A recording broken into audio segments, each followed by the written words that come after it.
সহায়তা। দেখুন পরিষ্কার লেখা আছে প্রত্যেকটা ছেলে মেয়েদের অ্যাকাউন্টে ঢুকবে 3,000 টাকা করে। এর জন্য কি কি ক্রাইটেরিয়া রয়েছে, কি কি করতে হবে, ফর্ম কোথায় পাবেন, কিভাবে ফিল আপ করবেন, কারা এই টাকা পাবেন কারা পাবেন না, সবাই কিন্তু এই টাকা পাবেন না, কারা পাবেন কারা পাবেন না অবশ্যই ভিডিওটা টিকে থাকলে বুঝতে পারবেন। তো চলুন ভিডিওটা শুরু করা যাক। তার আগে বলবো যারা আমার চ্যানেলে নতুন এসেছেন অবশ্যই নিরুটেক চ্যানেলে সবাইকে স্বাগত জানাই, চ্যানেলটাকে সাবস্ক্রাইব করে রাখবেন। কখন ফর্ম বেরোচ্ছে, কখন ফর্ম ফিল আপ হবে, ফর্ম কোথায় পাবেন, সমস্ত কিছু আপডেট থাকবে কিন্তু আমার চ্যানেলে।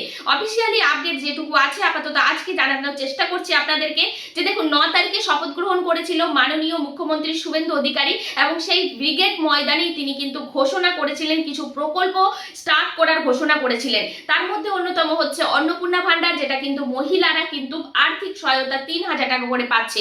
তার সাথে আরেকটা প্রকল্প তারা বলেছিল যুবক যুবতীদের জন্য যুব শক্তি প্রকল্প, যেটা কিন্তু কিছুদিন আগে ভোটের আগে মমতা ব্যানার্জি আমাদের মাননীয়া তিনি কিন্তু স্টার্ট করেছিলেন বেকার ভাতা, যেটা কিন্তু 1,500 টাকা করে বেকার ভাতা স্টার্ট করেছিলেন। সেখানে ফর্ম ফিল আপ তো হয়েছিল কিন্তু সবাই টাকা পাননি, সবাই কিন্তু অ্যাকাউন্টে টাকা পাননি, কেউ কেউ পেয়েছে, বেশিরভাগ ছেলে মেয়েরাই কিন্তু টাকা পায়নি।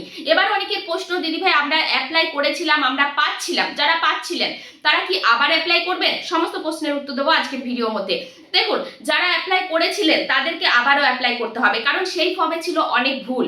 সেই ফর্মে কিন্তু কারো নাম এসেছিল, কারো নাম আসেনি, কারো অ্যাকাউন্টে টাকা ঢুকেছিল, কারো অ্যাকাউন্টে টাকা ঢোকেনি। এবার প্রশ্ন হচ্ছে সব ছেলেমেয়েরাই কি পাবে? না, সব ছেলেমেয়েরা এই ভাতা পাবে না। এই ভাতা ঠিক তারাই পাবে যারা বেকার, শিক্ষিত কিন্তু বেকার।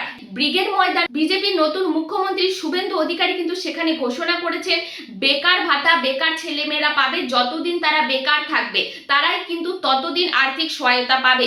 অলরেডি যারা চাকরি করছেন, সরকারের খাতায় নাম আছে, তারা কিন্তু অ্যাপ্লাই করলেও এই আর্থিক সহায়তা পাবেন না।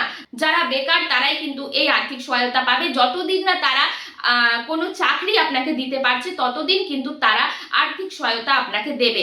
এবার হচ্ছে ফর্ম কখন বেরোবে। দেখুন ফর্ম এখনো পর্যন্ত অফিসিয়ালি কোনো রকম আপডেট নেই, ফর্ম বেরোবে খুব তাড়াতাড়ি, শীঘ্রই বেরোবে। ফর্ম বেরোলেই কিন্তু আপনারা আমার চ্যানেলে আপডেট পেয়ে যাবেন। তো দেখুন এবার বলবো বয়স কত হতে হবে। আশা করছি এখনো পর্যন্ত কোনো রকম আপডেট তারা দেয়নি, আশা করছি 18 বছরের ওপরে বয়স হতে হবে। আপনাকে শিক্ষাগত যোগ্যতা হতে হবে কিনা সেটাও এখনো পর্যন্ত কোনো রকম আপডেট নেই। আগে যে বেকার ভাতার ফর্ম ফিল আপ হয়েছিল সেখানে কিন্তু মাধ্যমিক পাসের আপডেট ছিল, যে মাধ্যমিক পাস করা ছেলেরাই কিন্তু এই টাকাটা পাবে। এবার অনেকের মনে প্রশ্ন, যারা মাধ্যমিক দেয়নি তারা কি এই টাকা পাবে না? দেখুন এখনো পর্যন্ত কোনো অফিসিয়ালি তারা কিন্তু জানায়নি, তারা জানালেই কিন্তু আমার চ্যানেলে আমি আপনাদেরকে আপডেট দিয়ে দেব, ঠিক আছে? এবার যারা পেতেন তাদেরকে কি নতুন করে ফর্ম ফিল আপ করতে হবে? হ্যাঁ অবশ্যই ফর্ম ফিল আপ করতে হবে, তবে অনলাইন হবে নাকি অফলাইন হবে এখনো কোনো রকম ঘোষণা নেই। দেখুন ভুল আপডেট দিয়ে আপনাদেরকে বিভ্রান্ত করতে চাই না, অনেকেই অনেক রকম ভিডিও বানাচ্ছে, তাই ভুল আপডেট দেবো না। আপডেট এইটুকুই, ফর্ম ফিল আপ হবে নতুন করে, কোথায় হবে হয়তো আপনাদের বাড়ির সামনে বিডিও অফিস, পঞ্চায়েত বা কোনো ক্যাম্পে হতে পারে, অনলাইনেও হতে পারে, সেটা কিন্তু এখনো পর্যন্ত অফিসিয়ালি কোনো রকম আপডেট নেই।